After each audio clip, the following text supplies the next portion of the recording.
South Africa has started clamping down on illegal immigrants and their businesses, specifically in the major cities like in Joburg, Randburg, and Pretoria, like in Bloemfontein and in Durban.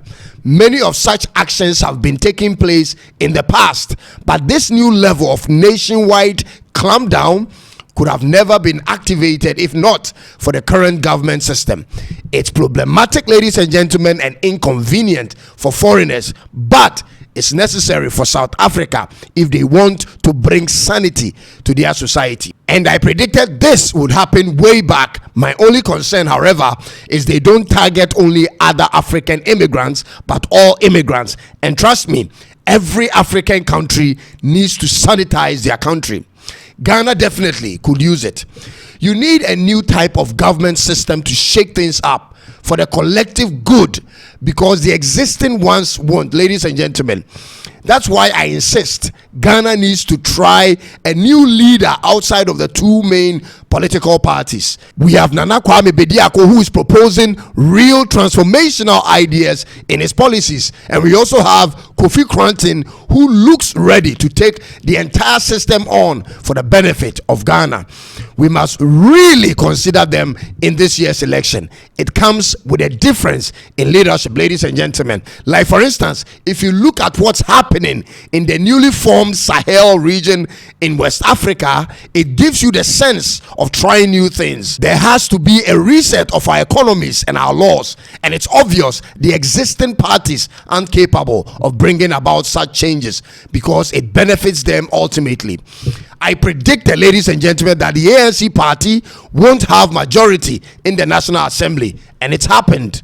And moving forward, there's going to be a different South Africa with a different image in the next 5 years. Mark my words. This new unity government comes with auxiliary directives, and if you've been on my platform for a while, you will know I stand for open borders and a united Africa, but I also stand for the rule of law and the sovereignty of individual African countries.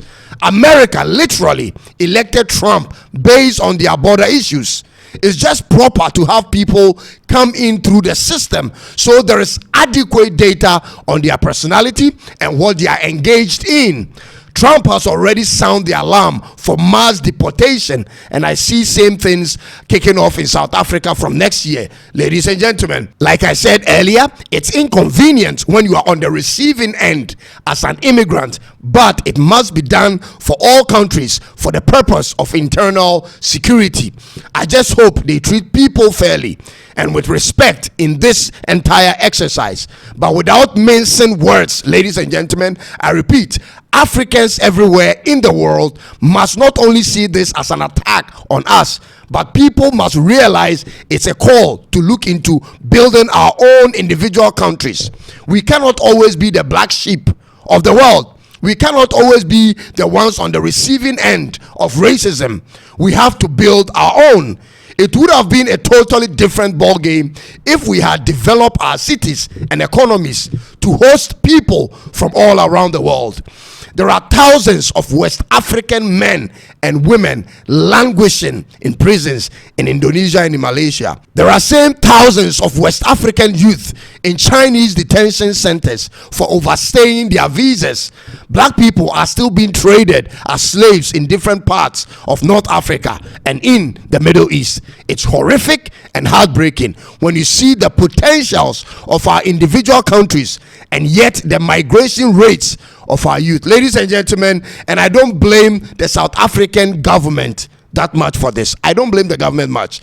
There is the other part of this whole government policy that caught my attention, and it has to do with the food retail industry right now in South Africa. Some of our own African brothers and sisters are shown on camera cooking foods with all manner of meats and oils. There are literally restaurants operating with dog meat being sold to people as sausages.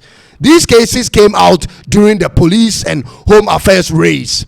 Take a look at these few.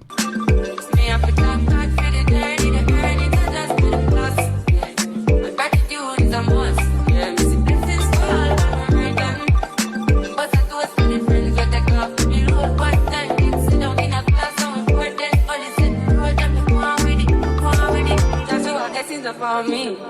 And send me fit tell me sorry. Just so blessings upon me. And that's how I made it give him the glory. I'm in the light. Jah knows I'm a person ignited. Got the music get me excited. I'm coming like a potion. Gets inside, coming like fun. But I'm good for the journey, Table. This is clearly unacceptable, and it's impossible for me to take it lightly on a foreigner who will do this in Ghana. I'm just being honest with you. Listen, South Africa has been very welcoming and generous for many years as payback for the support we offered them during apartheid. This is a country where their official statistics show that more than 90% of workers in the construction industry are foreigners, particularly from Zimbabwe and the Mozambique. This is a country where the hair salon business is totally taken over by foreigners. These are foreigners from Ghana, Nigeria, Cameroon, and the Ivory Coast. Same thing happening in the barbering business in the country, dominated by the same countries. This is a country where other foreign nationals, ladies and gentlemen, have established new industries like the importation of second-hand shoes and clothing, something that was practically non-existent in South Africa before the early 2010s. So clearly they aren't as bad to foreigners as some media may project them.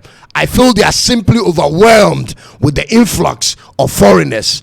Of course, there are excesses here and there, but as a person who has lived once in South Africa, many migrant Africans have thrived there.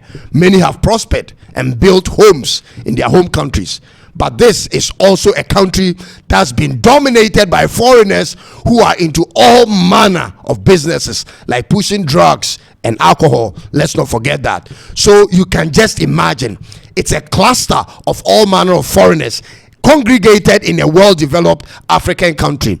Many coming in legally and overstaying their visas, and others trooping in illegally through all manner of routes. It's a complicated issue, ladies and gentlemen, and as a result of these raids, many migrant shop owners in many places have locked their shops and left town.